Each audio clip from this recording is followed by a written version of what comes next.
During the pandemic, many companies kind of had to pivot.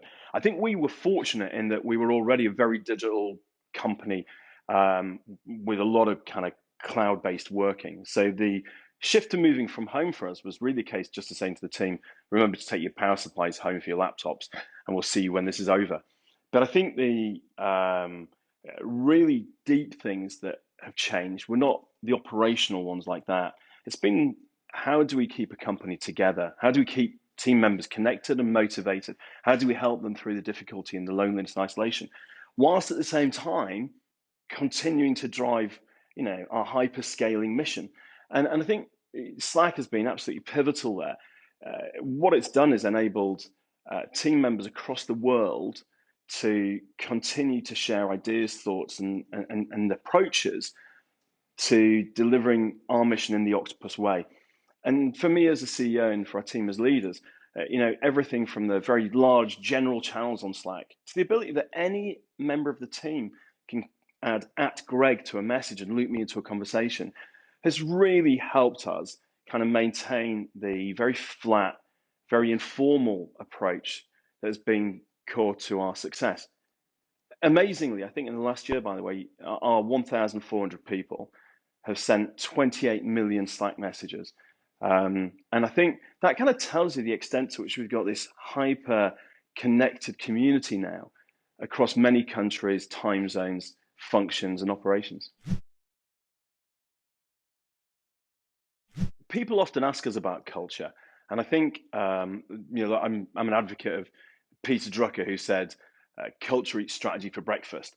If everyone in the company knows what we're trying to achieve, and they know the ways that Octopus will do that, then they can make their own decisions, and we can be so much more effective by harnessing the power of all of our team's creativity and drive than we would be in a command and control structure. Now, that culture is kind of easy to describe, but incredibly hard to maintain. And so one of the most important things actually is I meet all of the new starts in our key functions when they join the company, and they ask me about culture. They always ask about how do we keep it this way, and that's where I hand the baton to them. And the digital communications we have, Zoom and Slack in particular, really are the places where we say, look, from now on, you to the team are responsible for taking this culture to the next level. And I think culture only works when everyone in the company owns it. And Slack's been an incredibly important part of enabling everyone to learn and then to exude the Octopus culture, which lets us do a faster, better job for customers, drive more value for our wider stakeholders, and obviously, importantly, drive renewable energy globally. Sometimes people say Octopus Energy has reinvented work, and I don't think we've done it alone. I think there's been this kind of a lot of thought behind how do you create a better working experience, because we've got this imperative as employers to recognize that work is such an important part of people's lives. We should make it better in and of itself. It also happens, I think, if we do that, we'll get better business results. In Octopus's case, some of the most important things I think have been really understanding that, look, every company writes job adverts that say we're looking for creative people who like taking responsibility and all that stuff.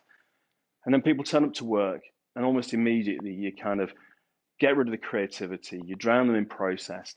And you do that because you're worried about the mistakes they would make, or you want them to follow a certain kind of set of processes to deliver a consistent result.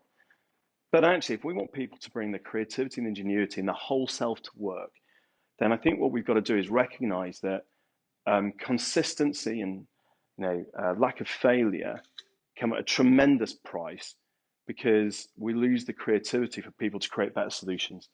And so for me, I think the most important thing we've done is at every level and in every function, try to give people a platform to do the job in the way that they think is best, to share the results and to learn from each other. And this isn't some sort of hippie free-for-all. We monitor our performance with incredible detail. The power of digital tools lets us do that. And it shows that we're consistently driving greater efficiency, better customer experiences, and more technical innovation than any of our rivals. People often ask me about Slack, right? And they'll talk about all this hyper bandwidth communication. And they're having their heads a sort of an image of a sort of text-based communication, maybe with a bit of video thrown in. But the most important bit about Slack is the custom emojis. The custom emojis are what have turned our company Slack into our very special place. We've got hundreds, thousands of them. They crop up, whether it be an animated picture of me or a dog that is celebrating its meal or whatever it be. The team have created dancing octopuses. We've got octopuses playing trumpets.